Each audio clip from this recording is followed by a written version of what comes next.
Hello friends, welcome to SSC coaching centre. दोस्तों, आज के वीडियो में हम रीजनिंग के क्वेश्चन देखेंगे जो कि बहुत इंपॉर्टेंट क्वेश्चन है। पूरा वीडियो देखिएगा। चलिए स्टार्ट करते हैं। पहला सवाल है, यदि 16 डिवाइडेड बाई 4 बराबर 74, 21 डिवाइडेड बाई 7 बराबर 33, 81 डिवाइडेड बाई 9 बराबर 99 हो तो 55 डिवाइडेड बाई 5 बराबर क्या होगा। देखिए, ऐसा क्वेश्चन अगर आपने कर दिया कि हम 16 में अगर 4 से डिवाइड करें तो 16 में 4 से डिवाइड जाएगा 4 बार में, 74 कैसे आएगा भाई। ये रीजनिंग है। अगर गणित होता तो हमें डिवाइड ही करना होता, लेकिन रीजनिंग में लॉजिक ढूंढना है, लॉजिक पता करना है क्या लॉजिक है। अब सबसे पहले इसी का लॉजिक मालूम करो। अगर इसी का मालूम हो गया तो बाकी सबका मालूम हो जाएगा, क्योंकि सब में एक ही लॉजिक लगाते हैं, अलग अलग नहीं, एक ही लॉजिक से सभी बनाते हैं।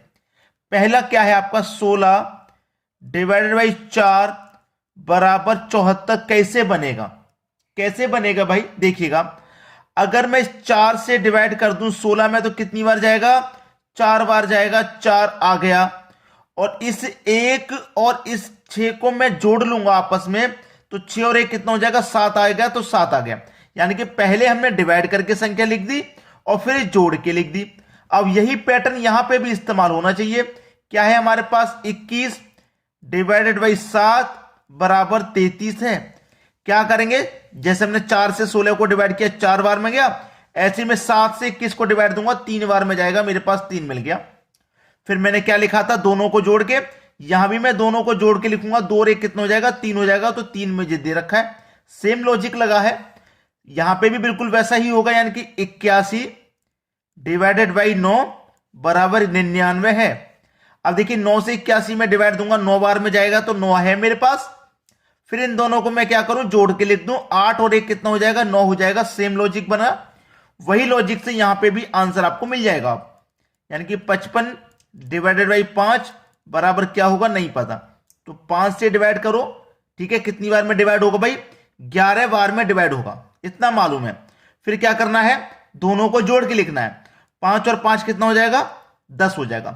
तो 10 11, 10 11 सी ऑप्शन में है। यही हो जाएगा प्रश्न का बिल्कुल सही जवाब। तो उम्मीद करता हूं सभी को प्रश्न आसानी से समझ में आ गया। चलिए आप देखेंगे अगला सवाल। अगला सवाल है, दी गई श्रृंखला में अगली संख्या क्या होगी। एक श्रृंखला, एक सीरीज है आपके पास, 0 1 4 27 16 125 36 क्वेश्चन मार्क। यहां क्या आएगा वही बताना है। अब 0 से स्टार्टिंग हो रही है तो थोड़ा कंफ्यूजन है कि 0 से हम कैसे बनाएं, और 0 के बाद फिर 1 है। अब ना तो यहां पे स्क्वायर में बना पा रहे, क्योंकि 0 है भाई, स्क्वायर लें या क्यू, 1 है स्क्वायर लें या क्यू।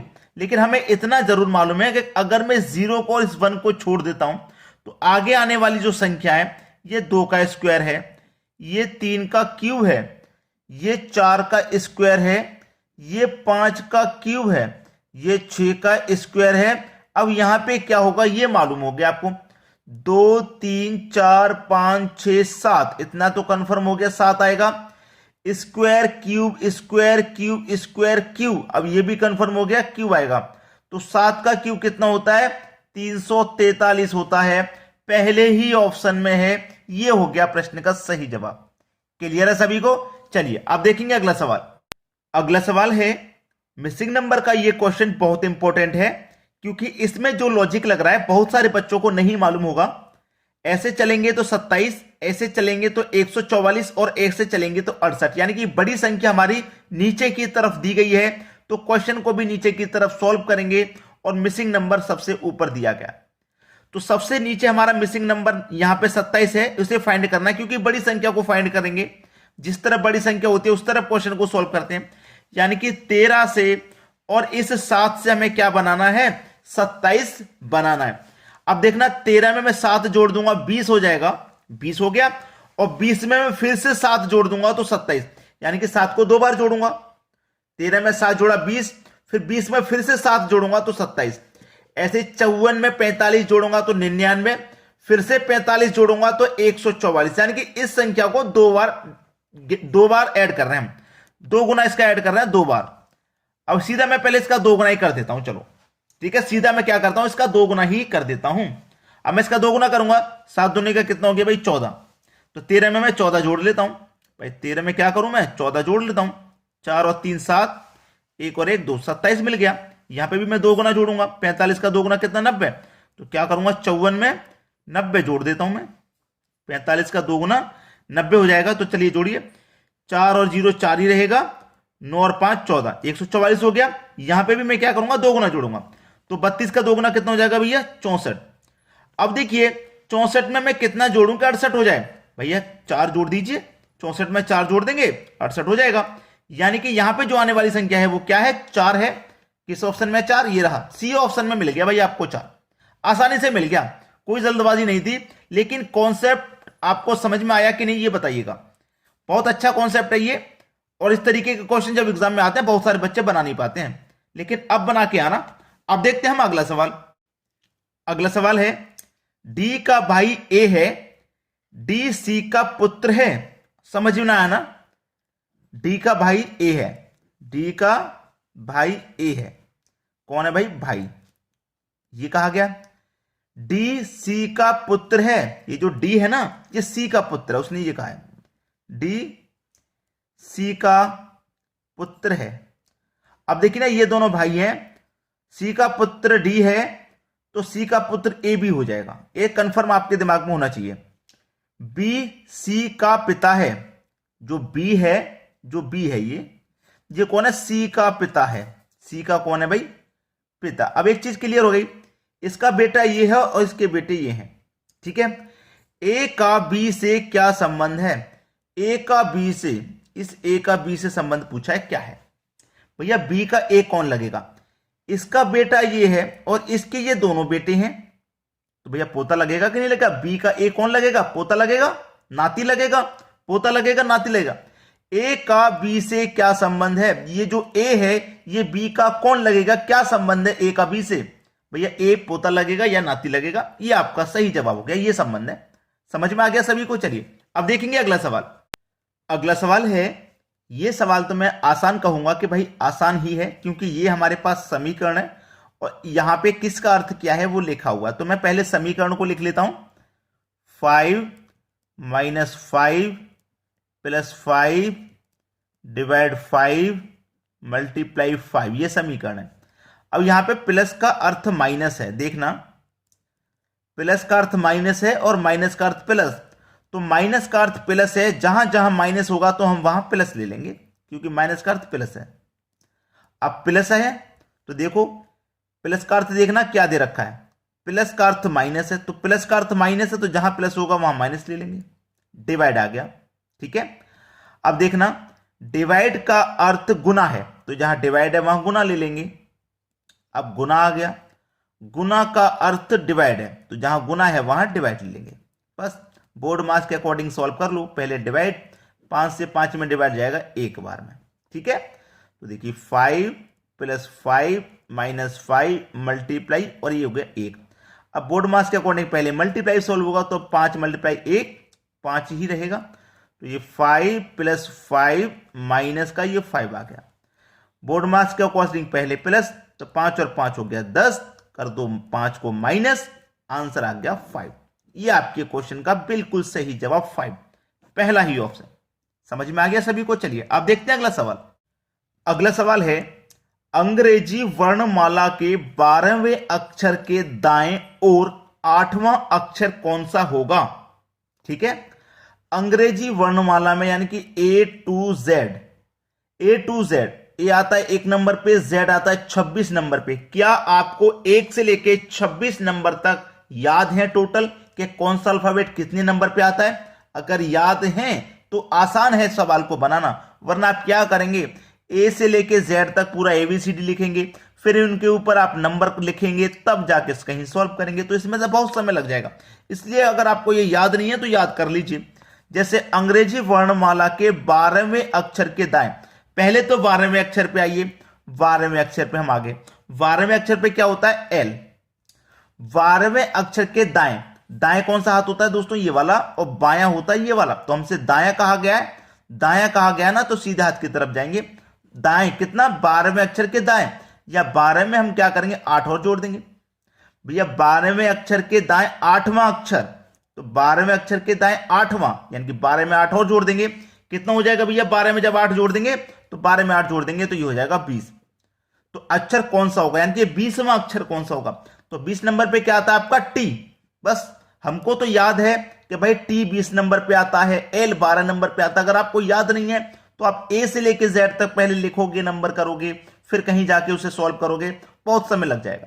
ठीक है, तो आपका सही जवाब क्या हो जाएगा? टी। अब देखेंगे अगला सवाल। अगला सवाल है बाज, परभक्षी, पक्षी। देखिए जो बाज होता है, जो बाज होता है वो चूहा या छोटे मोटे जो जानवर हैं, कबूतर या चिड़िया, उनको मार के खाता है। ठीक है, बाज। और जो परभक्षी होते हैं, जो परभक्षी होते हैं, जो एक जानवर दूसरे जानवर पर आधारित है। एक जानवर दूसरे जानवर पर आधारित का मतलब है जैसे कि मैं शेर को मान लूं, शेर क्या करता है? दूसरे जानवर को मार के ही खाता है। खाता है कि नहीं?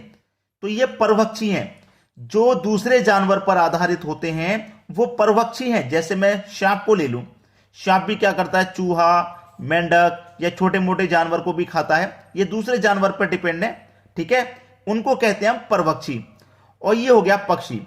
अब बाज एक पक्षी तो है, लेकिन ये मांस खाता है, दूसरे जानवर को मार के खाता है, दूसरे पक्षियों को मार के खाता है। लेकिन सभी पक्षी ऐसा नहीं करते। अगर मैं कबूतर की बात करूं, वो नहीं खाता किसी को मार के। खाता है क्या? यहां पे जो शेर की मैं बात कर रहा हूं, परभक्षी, वो दूसरे जानवर पे डिपेंड है। अगर मैं हिरन की बात करूं, हिरन क्या मांस खाता है? किसी जानवर को मार के खाता? नहीं खाता। इसीलिए यहां पे जो डायग्राम बनेगा उसको समझ लीजिएगा। यहां पे जो डायग्राम बनेगा, जैसे कि मैं सबसे पहले बना लूंगा पक्षी, मैंने बना लिया बाज। मैंने पक्षी कौन सा ले लिया? मैंने बाज ले लिया। ठीक है, ये मैंने ले लिया बाज, सबसे पहले बाज। अब ये जो बाज है ये पक्षी है, इतना तो कन्फर्म है। तो बाज है, पक्षी है, तो ये पक्षी के अंदर ही आएगा भाई। ये जो बाज है ना, ये मैंने बाज का ले लिया। अब बाज एक पक्षी है, पक्षी के अंदर आएगा।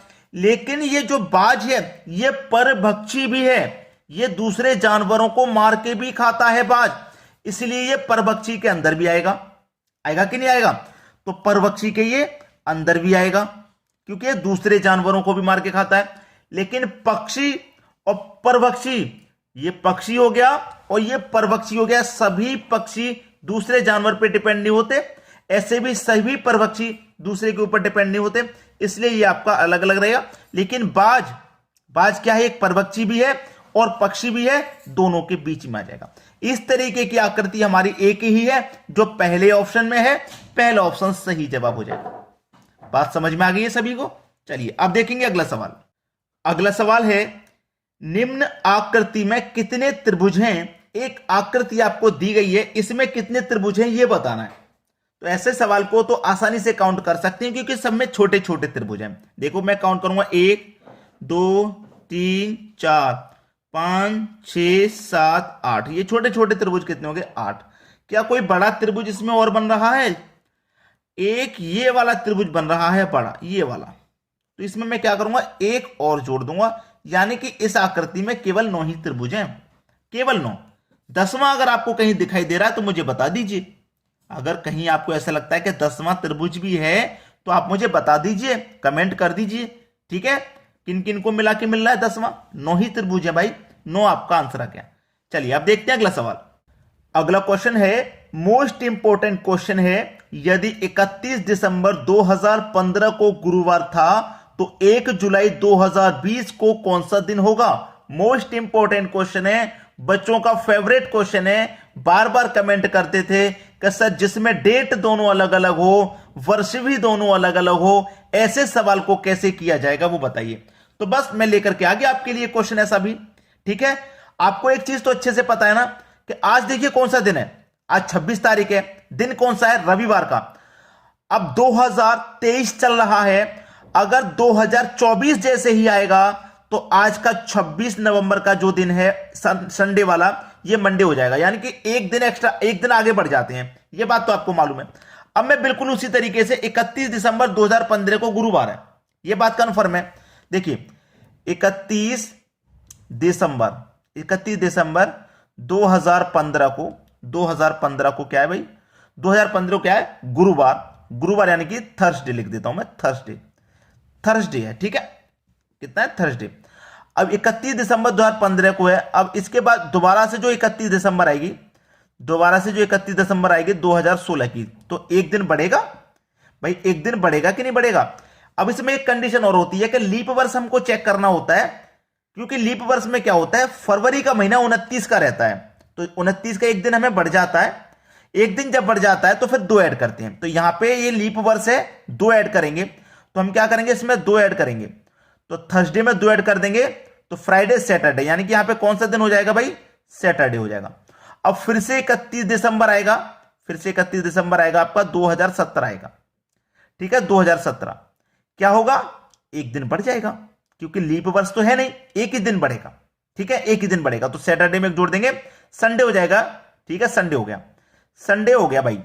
फिर से क्या होगा, 31 दिसंबर, दिसंबर है ये, मैं कॉमा लगाता जा रहा हूं क्योंकि दिसंबर आएगा सब जगह, ठीक है। 2018 आ जाएगा, 2018 आ जाएगा। अब एक जोड़ देंगे, फिर एक जोड़ देंगे, संडे में एक जोड़ देंगे तो मंडे हो जाएगा, संडे में एक जोड़ देंगे तो मंडे हो जाएगा। फिर से 31 दिसंबर आएगा, 2019 आ जाएगा, 2019 आ जाएगा, उसमें फिर से एक जोड़ देंगे, अब मंडे में एक जोड़ देंगे तो ट्यूसडे हो जाएगा, ठीक है। फिर से 31 दिसंबर आएगा, ठीक है, 31 दिसंबर आएगा।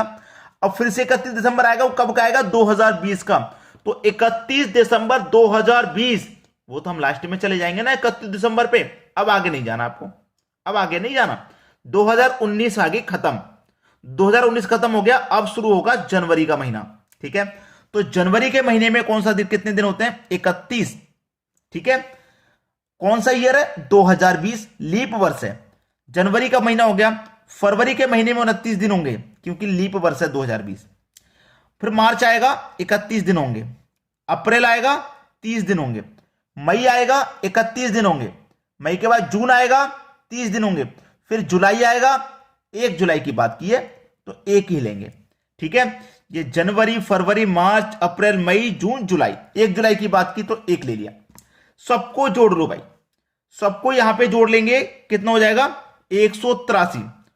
और क्या करेंगे, 7 से डिवाइड कर देते हैं, सप्ताह के 7 दिन होते हैं, 7 से डिवाइड कर दो, 7 दुने का 14, 4 बचेगा 43, 7 छिंग 42, एक बचेगा शेष, एक शेष बच जाएगा।